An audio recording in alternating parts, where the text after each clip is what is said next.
Bugün Naxçıvan Dövlət Universitetində çox aktual bir mövzuya həsr olunmuş Respublika konfransı keçirilir. Bu artıq ikinci konfransdır Naxçıvan Dövlət Universitetinin təşkilatçılığı və ev sahibliyində keçirilir. Konfrans idarəetmədə və təhsildə rəqəmsallaşdırma adlandırılır və bu Respublika konfransında məqsəd idarəetmə və təhsil menecerlərinin bir arada rəqəmsal problemlərin həll istiqamətində ən son araşdırmalar və nailiyyətlərinin elmi müzakirəsi, onların konfrans materiallarında dərc olunması və bu günlər ərzində, bir neçə gün ərzində Naxçıvan Dövlət Universitetində müxtəlif bölmələrdə tələbələrimizin, magistrant və doktorantlarımızın bu müzakirələrdə iştirakını təmin etməkdən ibarətdir. Konfrans bu gün universitet, sənaye və hökumət əməkdaşlığına bir mühüm töhfədir.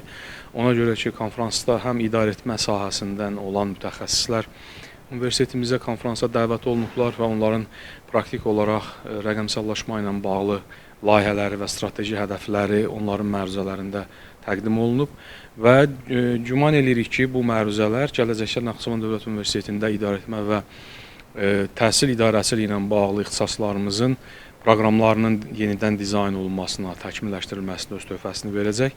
Və sevindirici haldır ki, ikincisini keçirdiyimiz bu Respublika konfransına marağı artıbdır. Ötən ildən fərqli olaraq iştirakçıların çoxşaxəlliyini görə bilirik və təbii ki, bu məruzələr 2 gün ərzində seçilmiş, qəbul olunmuş məruzələr Naxçıvan Dövlət Universitetində konfrans yekunlaşdıqdan sonra onların nəşri nəzərdə tutulur.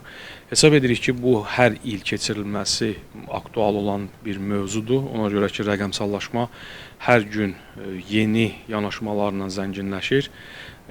Rəqəmsal idarəçilik təkmilləşdirilir ölkəmizdə və biz bilirik ki, ölkəmizdə bununla bağlı dövlət strategiyası var. Cənab Prezidentin müəyyənləşdirdiyi proqramlar, qəbul elədiyi sərəncam və fərmanların işığında rəqəmsal idarəçiliyi, rəqəmsal təhsili təşviq eləmək üçün alimlərimizin, tədqiqatçıların bu cür konferanslar ətrafında müzakirələri hesab edirəm çox faydalıdır və gələcəkdə rəqəmsal idarəçiliyin Respublika miqyasında tədqiqatçılarla bərabər beynəlxalq ekspertlərin də bu ətrafda, konferansın ətrafında birləşməsi labüddür, mümkündür. Çünki biz rəqəmsal təcrübəni, eyni zamanda beynəlxalq təcrübəni öyrənməliyik bu sahədə və bu konferansın əlamətdar tərəfi həm də ondan ibarətdir ki, konferansda məruzəçilər arasında tələbələrimiz və magistrantlarımız var, gənc doktorantlar var.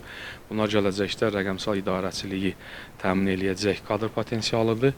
Həm universitetimizdəki müvafiq ixtisasların tədris bazasının möhkəmləndirilməsi, həm kadr hazırlığı, həm də bu sahədə universitetin özünün rəqəmsal idarəçiliyində bu konferansın mühüm əhəmiyyəti olacağına inanıram və konferansın bütün iştirakçılarına və təşkilatçılarına təşəkkürümü bildirirəm.